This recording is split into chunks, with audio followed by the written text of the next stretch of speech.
যারা মুরগি হাঁস এগুলো দোকান থেকে কেনার পরে বলে যে ভাই এটি ড্রেসিং করে দেন, বলে না, ড্রেসিং করে নিয়ে এসে এই ড্রেসিং করা মুরগি, পোলট্রি মুরগি হোক আর হাঁস হোক আর অন্য যে কোনো মুরগি হোক না কেন, ড্রেসিং করা যদি তার ভিতরে নাড়ি ভুঁড়ি থাকা অবস্থায় ড্রেসিং করে ওই পশু আর খাওয়া কি নেই?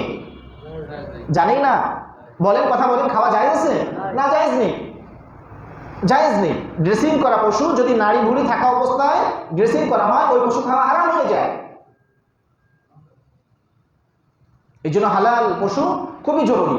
বিদেশে আমি একটা আর্টিকেল পড়তেছিলাম হালাল খাবারের উপকারিতার ব্যাপার নিয়ে।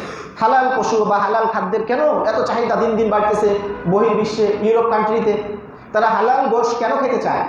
এই জন্য হালাল গোশ খেতে চায় যে যদি জবহ করে একটা পশুকে হত্যা করা হয় তাহলে তার সমস্ত ব্লাড, রক্ত কি হয়ে যায়? বের হয়ে যায়।